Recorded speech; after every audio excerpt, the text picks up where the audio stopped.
Hi, my name is Jenny. Welcome to my channel where I talk about books and other stuff I'm interested in. Today I'm here to do my July TBR. I'm only choosing 5 books for now. Maybe there will be more we'll see how things go for the month of July. It may be a bit busy. Here I go. The first book I will talk about is Blade Runner, also known as Do Androids Dream of Electric Sheep by Philip K. Dick.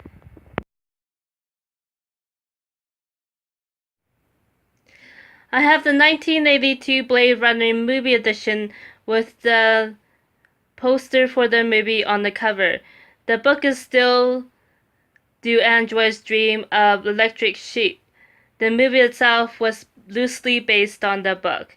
A new movie, Blade Runner 2049, directed by French-Canadian Denis Villeneuve, will be in theaters in October. I'm an English major, and while we were reading Frankenstein in class, the prof tried to get us to watch the 1982 Blade Runner to help us germinate ideas on technology and human-made robots for term papers we had to write. I still haven't seen the first movie, but I decided finally to read the book after having it for so many years. I'm also taking part in a readathon on Goodreads to read either sci-fi or classics, and Do Androids Dream of Electric Sheep is classic sci-fi, first published in 1968. The second novel I want to read in July is Purple Hibiscus by Chimamanda Ngozi Adichie.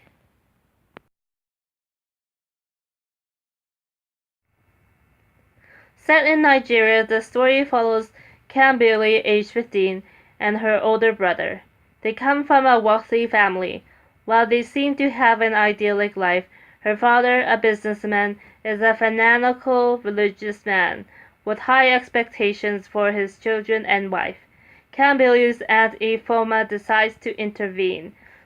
She persuades her brother to allow his children to visit her in another town, and she gives them greater freedom during that visit. This causes tensions when the children return home. For the third novel in this TBR, I hope to finish A Simple Havana Melody by Oscar Hijuelos.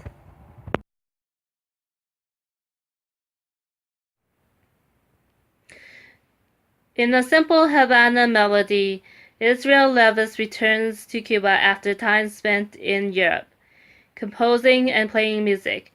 He also was imprisoned by Nazis who believed him to be Jewish because of his last name. As an older man, he reflects back on his youth and the woman he loved, though they maintained a platonic relationship. The novel also depicts Cuba before the Revolution of 1959. Another book I have read partway and want to finish in July is The Hero's Walk by Anita Rao Bandami.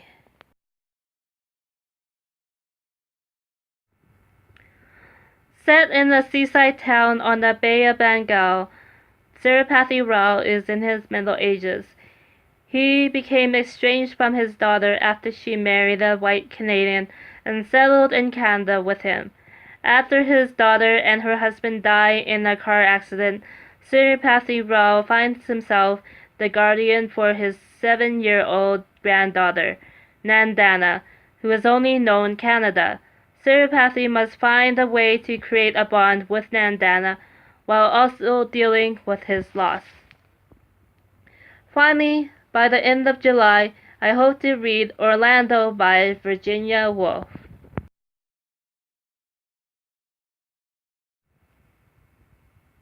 On the back of the novel, it says that Orlando is a passionate young nobleman.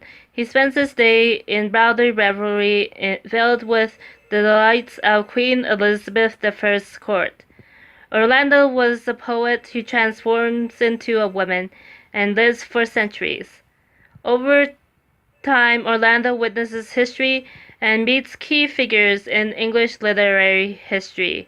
Prior to Orlando, I read Mrs. Dalloway and A Room of One's Own by Virginia Woolf.